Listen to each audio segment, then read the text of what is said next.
Olá pessoal, tudo bem? Espero que todos estejam bem e eu me chamo Caio e eu vou apresentar para vocês hoje o Leviatã e o seu contrário, né? Este livro aqui, do Thomas Hobbes, o Leviatã, ou Matéria, Forma e Poder de uma República Eclesiástica e Civil, né? E apresentar o contrário dele, né? Que seria a filosofia clássica, a filosofia política clássica e cristã. E peço, antes de apresentar essa obra e apresentar esse tema, peço para você se inscrever no canal, se não for inscrito, que deixe o like, deixe o comentário seu e visite as minhas redes sociais, principalmente no Instagram, arroba Caio de Souza Casaroto, com dois T's, com Z de Souza e dois T's, e também que compartilhe entre os seus amigos aí é, esse conteúdo. Bom, muito bem. Vamos falar um pouco sobre o Leviatã, né? É, Muita gente, né, que conhece a Bíblia pensa no Leviatã na forma bíblica que ele apresenta. E a Bíblia trata do Leviatã no capítulo 27 do livro de Isaías e no capítulo 40 do livro de Jó. E trata como descreve o Leviatã como uma serpente marinha longa, forte, tortuosa e veloz, né, sendo praticamente invencível, ou quase que invencível. Né? Então, ela é usada por Thomas Hobbes, né, aqui no seu Leviatã. O Leviatã seria essa figura aqui, né, composta por várias figurinhas humanas, né, no seu corpo e tendo o soberano como a figura central na cabeça, né, sendo a alma do Leviatã. E ele chama de Leviatã por quê? Porque ele quer uma entidade tão forte quanto o Leviatã, tão invencível quanto o Leviatã, que não possa ser subjugada por ninguém e que acabe servindo como protetora dos demais seres, dos demais entes. Né? E por que essa sede por proteção, essa sede por segurança que vem de Thomas Hobbes? Hobbes viveu numa época marcada pela guerra civil, pela guerra interna, na Inglaterra principalmente. Hobbes é inglês, ele nasceu no final do século XVI, final dos 1500, 1590 e poucos, e vai morrer no final do século XVII. Ele vive mais de 90 anos. E ele vive numa época marcada por guerras civis intensas na Inglaterra e por perigos de guerras internacionais, né, contra a Armada Espanhola, por exemplo. O rei Carlos I, 2 anos antes da publicação do Leviatã, do livro Leviatã, que foi em 1651, 2 anos antes, em 1649, o rei Carlos I, ou Charles I, como quiserem, ele é decapitado, né, para se estabelecer uma ditadura republicana de Oliver Cromwell, né, que é a ditadura puritana de Oliver Cromwell. Então, Hobbes vive toda essa série de conflitos, né? E seria preciso, de acordo com Thomas Hobbes, uma ordem política que estabeleça a paz e a segurança entre as pessoas, para forjar um governo e proteger o povo das suas próprias irracionalidades. Né? E esse seria o Estado Leviatã, né? Que seria essa figura aqui como protetora que está com o báculo na mão, né? E que na outra mão está segurando a espada. Segundo Hobbes, o ser humano ele então começa o seu Leviatã dizendo sobre a constituição do indivíduo humano. E eu vou apresentar aqui 4 tópicos, não são os únicos, mas são 4 tópicos fundamentais de diferenciação entre o Leviatã de Hobbes e o pensamento político clássico e cristão, né, que são completamente opostos, né, praticamente. Bom, em primeiro lugar, segundo Hobbes, o ser humano busca apenas o seu próprio benefício, chamando de bem aquilo que lhe apraz, aquilo que lhe é aprazível, que lhe é agradável, e chamando de mal aquilo que lhe é repulsivo, né? Por exemplo, se eu vou tomar uma injeção de benzetacil, aquilo é repulsivo para mim, porque causa muita dor, né? Então, para mim, seria um mal, né? Mas seria um bem no sentido daquilo que vai me favorecer para superar a doença, né, que eu estou. Mas no critério mais imediato do termo, seria um mal, por causar a dor. Então, caracteriza-se nesse sentido um relativismo ético para Thomas Hobbes. O bem é aquilo que é agradável e aprazível ao indivíduo, e o mal é aquilo que é repulsivo ao indivíduo, aquilo que o indivíduo que causa repulsa a ele. Então, depende o bem e o mal depende do julgamento humano, depende do critério de julgamento humano, basicamente. Isso entra em contraste direto com a filosofia política clássica e com a filosofia cristã. Por quê? Porque, segundo ela, o bem e o mal existem na própria natureza da coisa, né? O mal, segundo Santo Agostinho, seria a ausência de bem, né? Os seres criados, eles estão tendentes ao Criador, tendentes ao sumo bem, ao supremo bem que é Deus, mas eles não são Deus. Então, eles têm uma ausência de bem, uma ausência relativa de bem, e essa ausência relativa de bem é o mal, né? Então, o mal é a ausência de bem. E está na própria natureza de cada coisa. Muitas vezes aquilo que é aprazível pode ser, pode ser mal, né? Algo que, por exemplo, o adultério, né, pode ser aprazível no momento que é praticado o adultério, mas ele é mal no sentido de que vai prejudicar o casamento, que pode acabar com o casamento da pessoa. E algo que repulsivo pode ser bom, como no caso do benzetacil. Ele pode ser bom no sentido de que acaba com a doença, por mais que ele cause dor imediatamente quando ele é tomado. Bom, então esse é a primeira diferenciação. A segunda diz respeito justamente ao julgamento de bem e mal no estado de natureza, né? Hobbes ainda vai dizer que, uma vez que o bem e o mal depende do julgamento individual de cada um, no estado de natureza, onde o estado de natureza é onde não existe governo, onde não existe uma governança para estabelecer a ordem política na sociedade. Existe uma situação de anarquia, uma situação onde cada um tem direito a todas as coisas, né? Cada um tem o poder de fazer aquilo que bem entender, praticamente, né? Nesse caso, vai existir inevitavelmente um conflito entre os indivíduos. Nesse sentido, o homem seria o lobo do próprio homem. Naturalmente, o homem seria, portanto, antissociável. Seria, portanto, insociável ou antissociável. Esse também é um ponto de discordância que ele tem com a filosofia política clássica, principalmente com Aristóteles, que ele bate tanto em Aristóteles, né, na filosofia política aristotélica. Porque, segundo os clássicos, na perspectiva clássica e cristã, o homem ele é sociável por natureza. Ele se associa, em primeiro lugar, em família, né? Em família, ele se associa justamente para prover o sustento material, para prover os bens básicos, né, da sua sustentação material, né? E ele também se associa em outras comunidades maiores.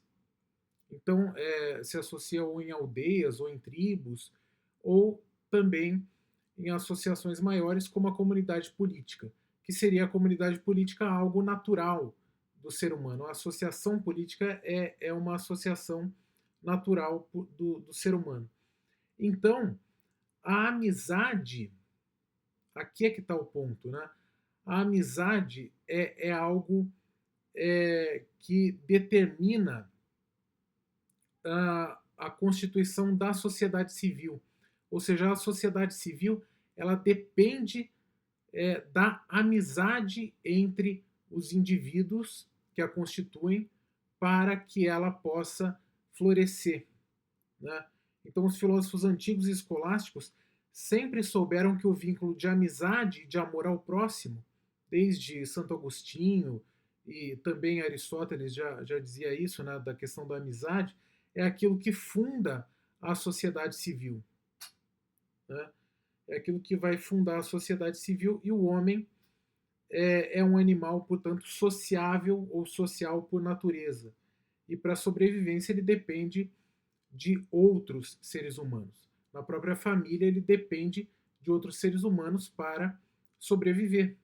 Ele depende da mãe, do pai ou de quem o substitua para poder sobreviver. Ele não vai sobreviver sozinho nos primeiros anos de vida, né? Se a mãe, no estado de guerra de todos contra todos, o jogar na lata do lixo, ele não vai sobreviver. E se todos fossem assim, a humanidade já teria ido para o ralo há muito tempo, né? É claro que Hobbes vai dizer que a associação familiar ela é feita pela concupiscência, ela é feita simplesmente pela questão de isso me causa agrado, isso me apraz sensorialmente, né? Isso me causa prazer o carinho do filho, o carinho da mãe, etc. Então, a associação familiar seria pelo mero prazer, pelo mero vínculo de concupiscência. Mas isso não explica, por exemplo, uma mãe se sacrificar por um filho, no sentido de acordar à noite e ir para o hospital, cuidar do filho em momentos em que ela não está sentindo prazer, né? Então, essa é uma diferença também da filosofia hobbesiana em relação à filosofia clássica. O terceiro ponto é que Hobbes acredita que a única forma de sair desse estado de natureza, esse estado miserável de guerra de todos contra todos, né, na qual cada um vai buscar o seu próprio bem exclusivamente, né, para si e em desprezo dos outros, seria por meio da seria por meio da contemplação do sumo mal, né? Aquilo que os intérpretes, o próprio Hobbes não usa essa expressão sumo mal, mas os intérpretes de Hobbes vão usar, alguns deles, essa expressão. Seria por meio da contemplação de que existe o perigo da morte violenta, existe o risco de eu morrer acometido por um assassinato violento do meu semelhante que busca um bem que eu mesmo quero também, né? Então, se eu estou buscando o mesmo bem que o outro, o mesmo tesouro que o outro, o mesmo bem, a mesma coisa que o outro pode vir me matar e eu preciso sair desse estado de natureza, eu preciso sair desse estado de anarquia e fundar um estado civil para poder adquirir segurança e paz para mim e para todos os outros. Então, nesse sentido, o Thomas Hobbes vai dizer exatamente que o homem precisa contemplar esse, digamos, esse sumo mal, que é a compreensão do perigo da morte violenta diante da guerra de todos contra todos. O homem pode se reunir com os demais para planejar uma saída desse estado de miséria. E aí ele vai sair desse estado de miséria por meio do contrato social. A ação humana estaria condicionada, portanto, à contemplação do sumo mal. E essa é uma diferença básica entre ele e a filosofia cristã, principalmente. Porque o, a filosofia cristã ou o cristianismo de forma geral. Né? Por quê? porque o cristianismo vai entender que a ação humana nesse mundo deve estar ordenada de acordo com a contemplação do sumo bem, né? Então, é o supremo bem, aquilo que já falava o próprio Platão, né, identificando o supremo bem, e aqui os cristãos vão identificar o Logos Divino, o próprio Deus, como o sumo bem, que é a beatitude eterna, né, que é a busca de contemplar Deus face a face, estar no céu, que deve guiar as ações humanas. E é claro que a própria noção de sumo mal para o cristianismo é diferente da de Hobbes. Para Hobbes é uma situação imanente, é uma situação assim, é a morte física, é simplesmente a morte física de forma violenta, né? Mas para o cristianismo, o pior dos males seria a morte eterna e não a morte física. Tanto que mártires, né, deram seu sangue justamente para não caírem em idolatria, por exemplo, né, para não traírem a Deus e para não caírem no pior dos males, que seria a morte eterna, que seria o inferno, né, a danação eterna. Então, o nosso olhar deveria ser transcendente e não imanente, como é o pensamento hobbesiano. E aí, o quarto e último ponto que eu vou elencar aqui é aquele que Hobbes prevê como a única forma de os indivíduos saírem do pérfido estado de natureza por meio do uso da razão, né, que, segundo ele, se dá por meio do contrato social.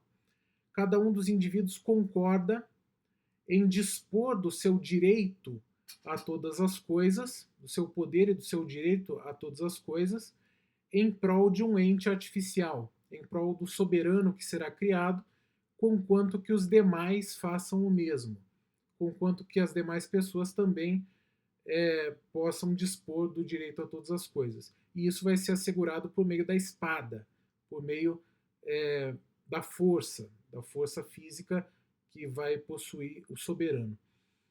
A implicação disso é o seguinte, é que o soberano que será constituído, que pode ser um rei ou uma assembleia de homens, como uma Assembleia Nacional Constituinte, por exemplo, como nós temos hoje, é ele, o soberano, que vai decidir o que é bom e o que é mal, né? De acordo com a lei ou de acordo com a Constituição que ele vai estabelecer, que ele vai impor, né? Então, o único critério para aferir se algo é bom ou mal passa a ser a lei posta pelo soberano, a partir da sua decisão livre e arbitrária, né? Então, é a sua própria decisão livre e arbitrária que vai definir o bem e o mal. Isso é completamente contrário ao pensamento cristão, né? Por quê? Porque, segundo o pensamento cristão, o bem e o mal não são definidos pelo homem, são definidos por Deus, são definidos pelo Logos divino, né? Então, é a inteligência divina que estabelece o bem e o mal e não a arbitrariedade humana. Tanto é que, no Gênesis, né, quando Deus diz para Adão, para ele não comer, para ele e Eva não comerem do fruto da árvore da ciência do bem e do mal, essa ciência do bem e do mal não é a ciência intelectual de reconhecer o bem e o mal, porque Adão e Eva já reconheciam o bem e o mal. Eles sabiam, por exemplo, que comer da árvore é mal, comer do fruto da árvore é mal, e as outras coisas, comer do fruto das outras árvores, seria bom.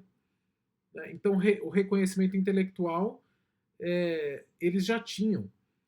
Essa ciência seria a ciência divina, seria a ciência de determinar o bem e o mal. Então, o homem, a partir do momento que come do fruto da árvore, ele se acha no direito de determinar o que é bom e o que é mal. Ele se acha no direito de determinar o bem e o mal, se colocando, portanto, no lugar de Deus, né? E é isso que vai fazer o Estado Leviatã, né? Ele vai se colocar no lugar de Deus. É o próprio Thomas Hobbes vai dizer, é o Deus mortal, né? aqui na Terra, sob o Deus imortal no céu. Né? Então, será que está sob o Deus imortal mesmo? Né? Será que... Parece que não, parece que é o Deus mortal na Terra e só, sem o Deus imortal no céu. Então, basicamente, basta o ser humano, portanto, segundo o pensamento cristão, a contemplação e o reconhecimento intelectual daquilo que é o bem e o mal que foram definidos pelo intelecto divino. Então, para o cristianismo, existe uma lei natural. Existe uma lei natural que está inscrita na essência das coisas e que revela, a partir do intelecto divino, o que é bom e o que é mal. O homem deve obedecer simplesmente à lei natural na promulgação das suas próprias leis positivas na ordem política vigente. Né? Então, Hobbes, dessa forma, ele joga fora o naturalismo cristão. Né? Ele vai estabelecer, foi um dos primeiros a estabelecer os passos para o positivismo jurídico. O que é esse positivismo jurídico? É que o critério de bem e de mal, de certo e de errado, né, em termos jurídicos, em termos políticos, deve ser posto pela lei. Né? Deve ser aquilo que está posto pela lei, que é elaborada arbitrariamente pelo soberano, pelo Estado Leviatã. Então, por exemplo, se o Estado determinar que o aborto ele é permitido, ele é liberado ou ele é imposto, como no caso da China, né, que chegou a impor uma lei forçando ao aborto de crianças do sexo feminino e tal, ou do segundo filho, a partir do segundo filho. E isso passa a ser bom, considerado bom, mesmo que seja um assassinato de vidas humanas inocentes. Isso passa a ser considerado como bom. Por quê? Porque está posto pela lei, simplesmente por isso. Simplesmente porque está posto pela lei que foi estabelecida de forma arbitrária pelo soberano. Né? Então, é claro que existem muitas outras diferenças entre o Leviatã e a filosofia política clássica e cristã. Né? Mas essas 4 diferenças elencadas já são suficientes para vermos a revolução que foi, no âmbito da teoria política, a publicação dessa obra, né, do Leviatã. O Leviatã ele não é apenas a defesa da coroa, né, da coroa que está aqui. Não é apenas a defesa do absolutismo monárquico. É a defesa de um absolutismo estatal. É uma teoria que se propõe à defesa do absolutismo estatal. Pode ser tanto republicano quanto monárquico, pode ser tanto democrático quanto oligárquico, por exemplo. Nós vivemos numa democracia, mas que pode ter um viés totalitário, né, como nós vivenciamos principalmente a partir da pandemia de 2020, por exemplo, né, que é uma reatualização do Leviatã de 1651. Tá bom? Então espero que vocês tenham gostado desse vídeo. Peço que compartilhem e se inscrevam e possam dar o like nesse vídeo. Tá bom? Muito obrigado, até a próxima. Tchau, tchau.